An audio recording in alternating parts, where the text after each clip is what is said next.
आदित्य, एक लक्षात ठेव, एका आईसाठी तिची मुलं आनंदात आहेत यापेक्षा महत्वाचं काहीच नसतं. माझं तुझ्यावर खूप प्रेम आहे. मी तुला कधीच अंतर देणार नाही. तुझी आई कायम तुझ्यासोबत असेल, काहीही झालं तरी. नक्की? नक्की. आई, तू सॅम मला सांग ना, थोडे दिवस अजून थांबायला. अरे त्याची कामं आहे, त्याला जावं लागेल. देवी आई, स्वयंपाक तयार आहे. जेवायला बोलवायला आले होते. हो आलेच, बाकीच्यांना पण बोल. चला चल आदित्य. हो, मी आलोच फ्रेश.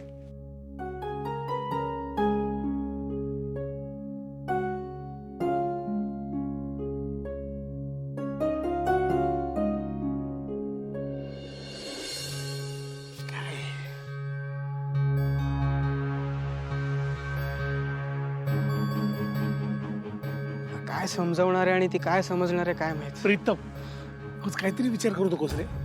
पारू समजूतदार आहे. ती आहे समजूतदार, याने नीट समजवलं पाहिजे ना. गप्प बस, तो दादा आहे तुझा. म्हणूनच सांगतो. अरे आला आला आला आला आला. आदित्य, काय झालं? हा, काय झालं? मला खरंच कळतच नाही यार, काय करू या पारूचं. खूप समजवण्याचा प्रयत्न केला पारूला, पण ती ऐकायलाच तयार नाहीये.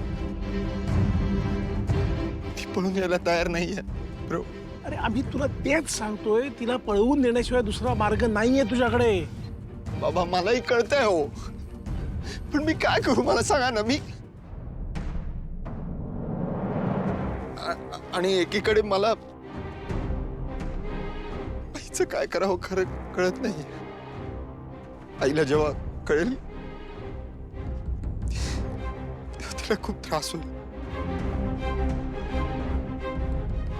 नाही, तिला त्रास झालेला मला नाही सहन होणार. आदित्य, आईला खूप प्रॅक्टिकल आहे. ती अशी त्रास करून घेणाऱ्यातली नाहीये. आणि तुला माहितीये ना, तिच्यासमोर किती मोठं संकट आलं तरी ती खंबीरपणे उभी राहते. आणि मग तिची काळजी नको करूस तू, मी आहे ना. मी सांभाळीन तिला, समजावीन तिला मी. बाबा बाबा, एक मिनिट. दादा, माझ्याकडे एक प्लॅन आहे. हे बघ, मी दुपारी बाहेर एक गाडी तयार ठेवतो. पारू जेव्हा तिची कामावरून घरी जायला निघेल ना, तेव्हा आपण तिला गाडीत बसवूया आणि पळून घेऊन जाऊया. हा,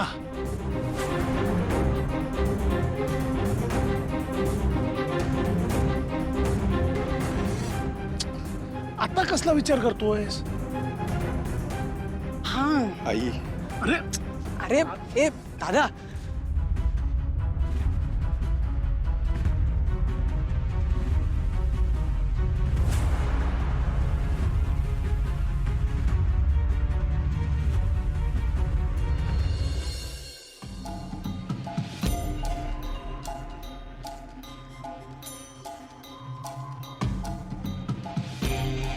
हे सगळे माझ्याही पेक्षा वरचढ निघाले. इतकं प्लॅनिंग तर मी सुद्धा कधी केलं नसेल.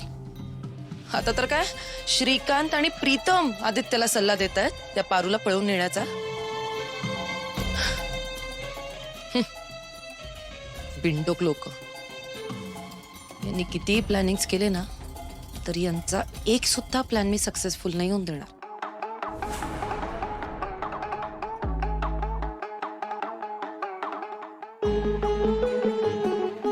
काहीही करून आदित्यचं लग्न त्या साजेरी सोबतच झालं पाहिजे.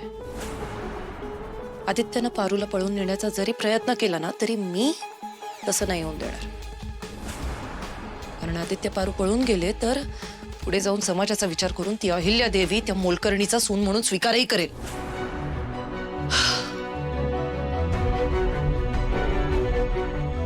नाही नाही नाही नाही,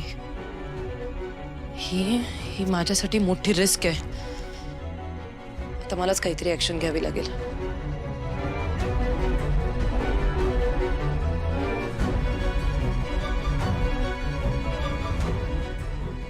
हॅलो, त्या आदित्य किर्लोस्करची गाडी दिसली की लगेच अडवायची. त्याची गाडी आपल्या ताब्यातून सुटता कामा नये. आणि जर याच्यात काहीही गडबड झाली तर गाठ माझ्याशी आहे, लक्षात ठेवा.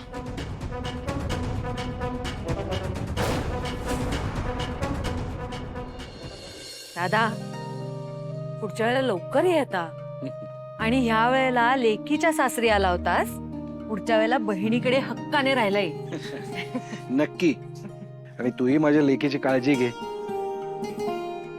तिच्या हातून काही चूक झाली तर तिला ओरड, हवं तर धपाटा घाल, पण तिची साथ सोडू नकोस.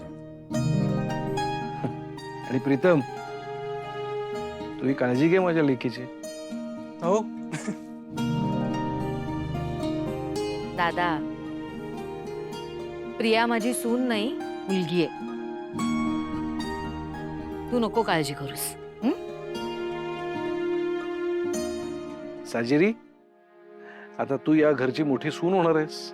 हा?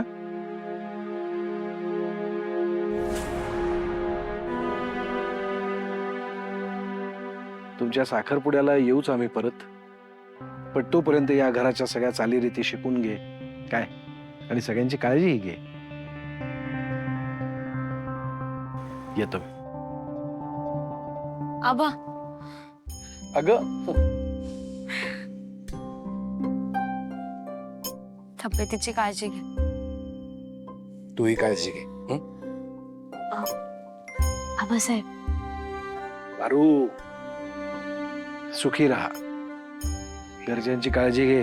हं? आणि एक लक्षात ठेव पारू, तुला कधी गरज लागली ना तर फक्त हाक मार. हा आबा तुझ्या पाठीशी प्रत्येक प्रसंगात ठामपणे उभा असेल. येतो. दादा, जाताना शाळेला भेट देऊन जा. हो हो, तिथे जाणारच आहे. मग मी येतो गाडीपर्यंत सोडायला. अरे नको रे, राह. बाय मामा.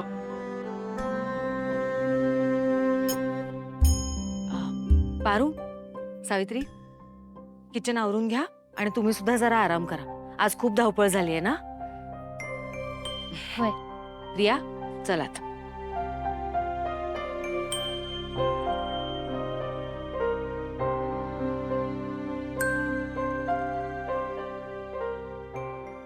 दादा, ऑल द बेस्ट. हा.